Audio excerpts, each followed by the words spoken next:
आइए सुनते हैं मुंशी प्रेमचंद की कहानी कफन, मेरे यानी देवेश के साथ।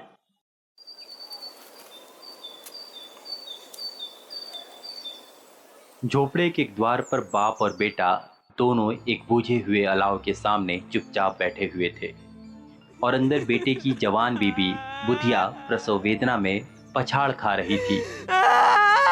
रह रहकर उसके मुंह से ऐसी दिल हिला देने वाली आवाज निकलती थी कि दोनों कलेजा थाम लेते थे। जाड़ों की रात थी। प्रकृति सन्नाटे में डूबी हुई, सारा गांव अंधकार में लय हो गया था। घीसू ने कहा, मालूम होता है बचेगी नहीं, सारा दिन दौड़ते हो गया, जा देख तो आ। माधो चिढ़कर बोला, मरना ही है तो जल्दी मर क्यों नहीं जाती, देखकर क्या करूंगा। तू बड़ा बेदर्द है बे, साल भर जिसके साथ सुख चैन से रहा उसी के साथ इतनी बेवफाई। तो मुझसे तो उसका तड़पना और हाथ पांव पटकना नहीं देखा जाता। चमारों का कुनबा था और सारे गांव में बदनाम। घिसू एक दिन काम करता तो 3 दिन आराम करता। माधव इतना कामचोर था कि आध घंटे काम करता तो घंटे भर चिलम पीता। इसलिए उन्हें कहीं मजदूरी नहीं मिलती थी। घर में मुट्ठी भर भी अनाज मौजूद हो तो उनके लिए काम करने की कसम थी। जब 2-4 फाके हो जाते तो घिसू पेड़ पर चढ़कर लकड़ियां तोड़ लाता और माधव बाजार से बेच लाता। और जब तक वह पैसे रहते दोनों इधर उधर मारे मारे फिरते। गांव में काम की कमी न थी। किसानों का गांव था, मेहनती आदमी के लिए 50 काम थे, मगर इन दोनों को उसी वक्त बुलाते जब 2 आदमियों से एक का काम पाकर भी संतोष कर लेने के सिवा कोई चारा ना होता। अगर दोनों साधु होते तो उन्हें संतोष और धैर्य के लिए संयम और नियम की बिल्कुल जरूरत न होती। यह तो इनकी प्रकृति थी। विचित्र जीवन था इनका। घर में मिट्टी के 2-4 बर्तन के सिवा कोई संपत्ति नहीं। फटे चीथड़ों में अपनी नग्नता को ढाके हुए जीते जाते थे। संसार की चिंताओं से मुक्त, कर्ज से लदे हुए, गालियां भी खाते, मार भी खाते, मगर कोई गम नहीं। दिन इतने की वसूली की बिल्कुल आशा न रहने पर भी लोग इन्हें कुछ न कुछ कर्ज दे देते थे। मटर आलू की फसल में दूसरों के खेतों से मटर या आलू उखाड़ लाते और भून भान कर खा लेते, या 10-5 ऊख उखाड़ लाते और रात को चूसते। घिसू ने इसी आकाश वित्ती से 60 साल की उम्र काट दी और माधव भी सपूत बेटे की तरह बाप के ही पदचिन्हों पर चल रहा था, बल्कि उसका नाम और भी उजागर कर रहा था। इस वक्त भी दोनों अलाव के सामने बैठकर आलू भून रहे थे, जो कि किसी खेत से खोद लाए थे। घिसू की स्त्री का तो बहुत दिन हुए देहांत हो गया था। माधव का ब्याह पिछले साल हुआ था। जब से यह औरत आई थी उसने इस खानदान में व्यवस्था की नींव डाली थी और इन दोनों बेगैरतों का दोखस भरती रहती थी। जब से वह आई यह दोनों और भी आलसी और आराम तलब हो गए थे, बल्कि कुछ अकड़ने भी लगे थे। कोई कार्य करने को बुलाता तो निर्व्याज भाव से दुगनी मजदूरी मांगते। वही औरत आज प्रसव वेदना से मर रही थी और यह दोनों इसी इंतजार में थे कि वह मर जाए तो आराम से सोए। घिसू ने आलू निकालकर छीलते हुए कहा, जाकर देख तो क्या दशा है उसकी। चुड़ैल का फिसाद होगा और क्या। यहाँ तो ओझा भी 1 रुपया मांगता है।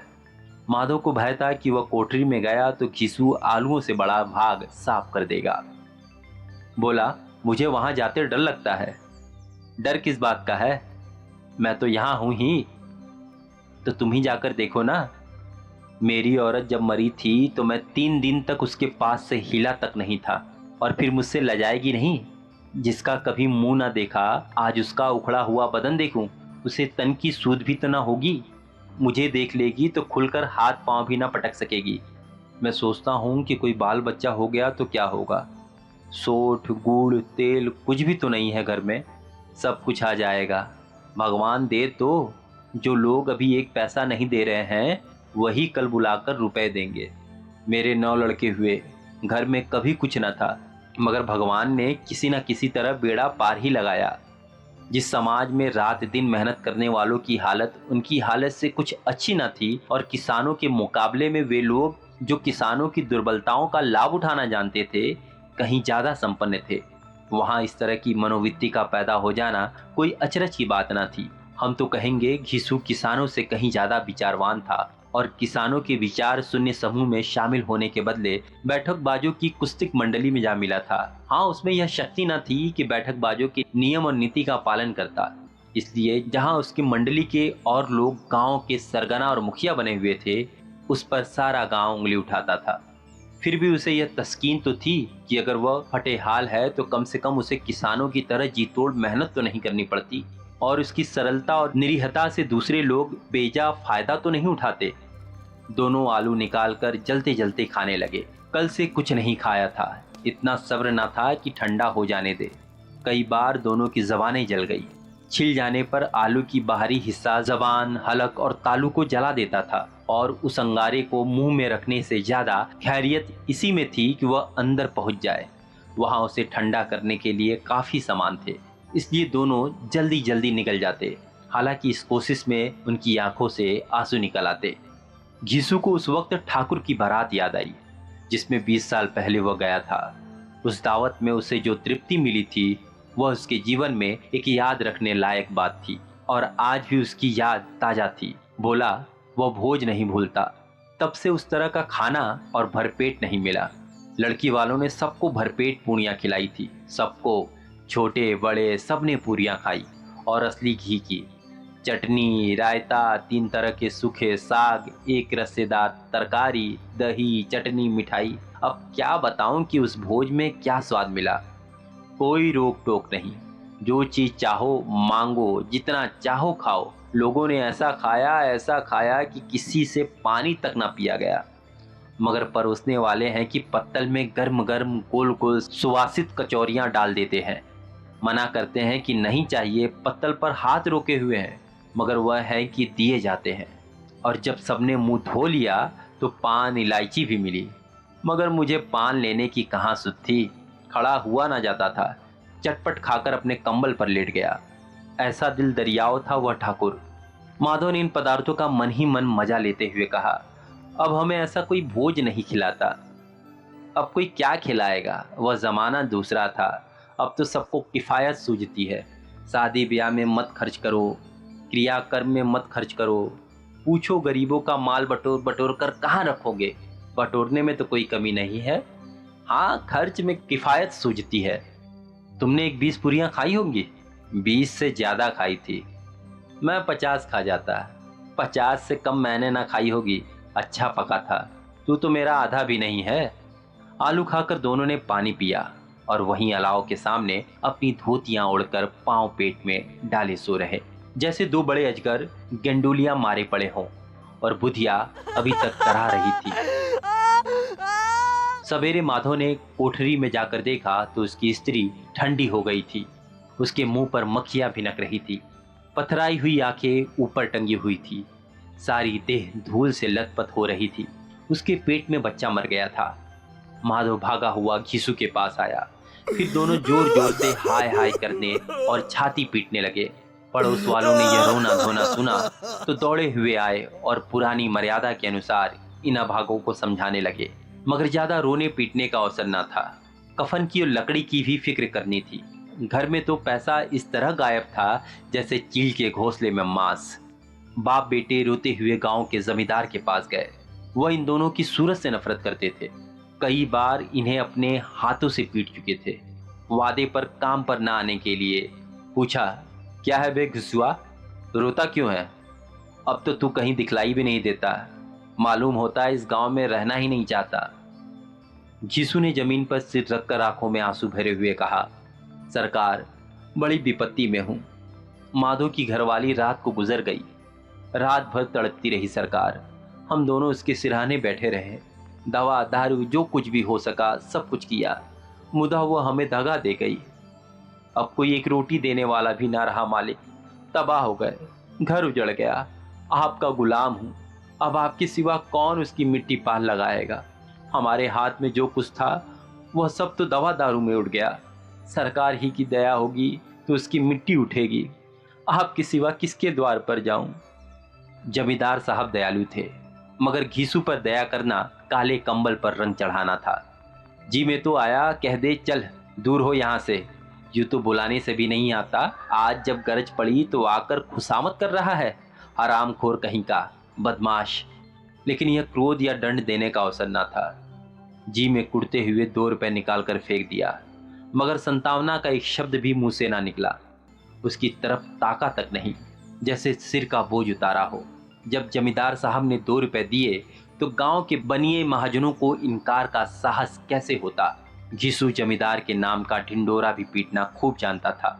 किसी ने 2 आने दिए, किसी ने 4 आने। 1 घंटे में घिसू के पास 5 रुपए की अच्छी रकम जमा हो गई। कहीं से अनाज मिल गया, कहीं से लकड़ी। और दोपहर को घिसू और माधो बाजार से कफन लाने चले। इधर लोग बांस वास काटने लगे। गांव की नर्म दिल स्त्रियां आ आकर लाश देखती थी और इसकी बेकसी पर 2 बूंद आंसू गिराकर चली जाती थी। बाजार में पहुंचकर घिसू बोला, लकड़ी तो उसे जलाने भर को मिल गई है, क्यों माधव?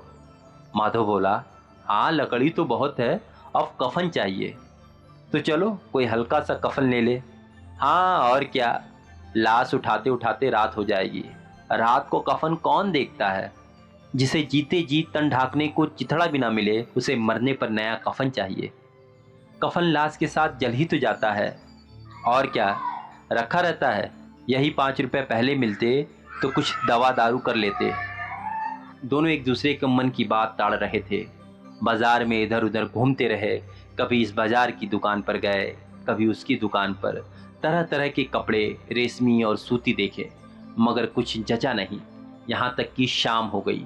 तब दोनों न जाने किस देवी प्रेरणा से एक मधुशाला के सामने जा पहुंचे और जैसे किसी पूर्व निश्चित व्यवस्था से अंदर चले गए। वहां जरा देर तक दोनों असमंजस में खड़े रहे। फिर घिसू ने गद्दी के सामने जाकर कहा, साहू जी एक बोतल हमें भी देना। इसके बाद कि चिखोना आया, तली हुई मछली आई और दोनों बरामदे में बैठकर शांतिपूर्वक पीने लगे। कई कुज्जियां ताबड़तोड़ पीने के बाद दोनों सुरूर में आ गए। घिसू बोला, कफन लगाने से क्या मिलता, आखिर जल ही तो जाता, कुछ बहू के साथ तो न जाता। माधव आसमान की तरफ देखकर बोला, मानो देवताओं को अपनी निष्पापता का साक्षी बना रहा हो। दुनिया का दस्तूर है, नहीं लोग बामनों को हजारों रुपए क्यों दे देते हैं? कौन देखता है परलोक में मिलता है या नहीं। बड़े आदमी के पास धन है, फूके। हमारे पास फूकने को क्या है, लेकिन लोगों को जवाब क्या दोगे? लोग पूछेंगे नहीं कफन कहाँ है। घिसू हंसा, अबे कह देंगे कि रुपए कमर से घिसक गए, बहुत ढूंढा मिले नहीं। लोगों को विश्वास ना आएगा, लेकिन फिर वही रुपए देंगे। माधव भी हंसा। इस अनपेक्षित सौभाग्य पर बोला, बड़ी अच्छी थी बेचारी, मरी तो खूब खिला पिलाकर। आधी बोतल से ज्यादा उड़ गई। घिसू ने 2 सेर पूरियां मंगाई, चटनी, अचार, कलेजियां। शराब खाने के सामने ही दुकान थी। माधव लपक कर 2 पत्तलों में सारे सामान ले आता। पूरा 1.5 रुपए खर्च हो गया, सिर्फ थोड़े से पैसे बच रहे। दोनों इस वक्त इस शान में बैठे पूरियां खा रहे थे जैसे जंगल में कोई शेर अपना शिकार उड़ा रहा हो। न जवाबदेही का खौफ था, न बदनामी का फिक्र। इन भावनाओं को उन्होंने बहुत पहले ही जीत लिया था। घिसू दार्शनिक भाव से बोला, हमारी आत्मा प्रसन्न हो रही है तो क्या उसे पुण्य न होगा? माधव ने श्रद्धा से सिर झुकाकर तस्दीक की, जरूर से जरूर होगा। भगवान तुम अंतर्यामी हो, उसे बैकुंठ ले जाना। हम दोनों हृदय से आशीर्वाद दे रहे हैं। आज जो भोजन मिला वो कभी उम्र भर न मिला था। एक क्षण के बाद माधव के मन में एक शंका जागी। बोला, क्यों दादा, हम लोग भी एक ना एक दिन वहां जाएंगे ही। घिसू ने इस भोले भाले सवाल पर कुछ उत्तर न दिया। वह परलोक की बातें सोचकर इस आनंद में बाधा न डालना चाहता था। जो वहां वह हम लोगों से पूछे कि तुमने हमें कफन क्यों नहीं दिया, तो क्या कहोगे? कहेंगे तुम्हारा सिर। पूछेगी तो जरूर, तू कैसे जानता है कि उसे कफन न मिलेगा? तू मुझे ऐसा गधा समझता है? 60 साल क्या दुनिया में घास खोदता रहा हूँ। उसको कफन मिलेगा और बहुत अच्छा मिलेगा।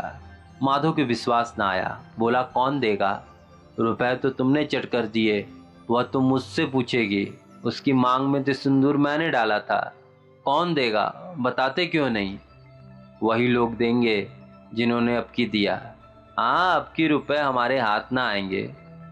जो जो अंधेरा बढ़ता था और सितारों की चमक तेज होती थी, मधुशाला की रौनक भी बढ़ती जाती थी। कोई गाता था, कोई डिंग मारता था, कोई अपने संगी के गले में लिपटा जाता था, कोई अपने दोस्त के मुंह में कुल्हड़ लगाए देता था।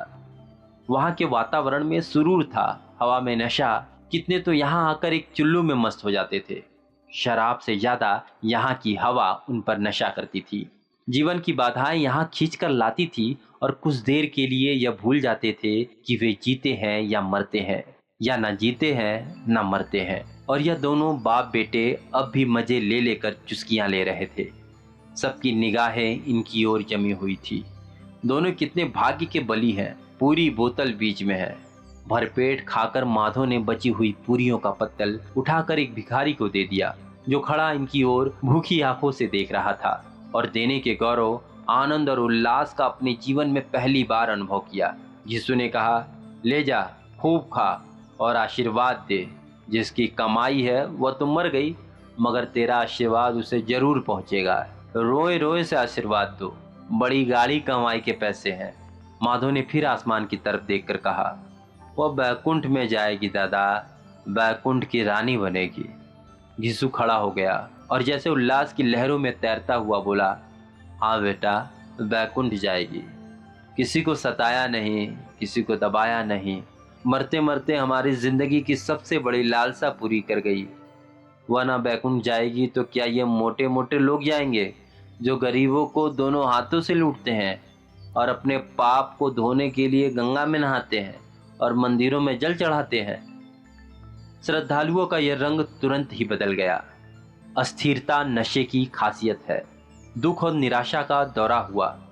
माधव बोला, मगर दादा, बेचारी ने जिंदगी में बड़ा दुख भोगा, कितना दुख झेल कर मरी। वो आंखों पर हाथ रखकर रोने लगा, चीखे मार मार कर। घीसू समझाया, क्यों रोता है बेटा? खुश हो कि वह माया जाल से मुक्त हो गई, जंजाल से छूट गई। बड़ी भाग्यवान थी जो इतनी जल्द माया मोह के बंधन तोड़ दिए।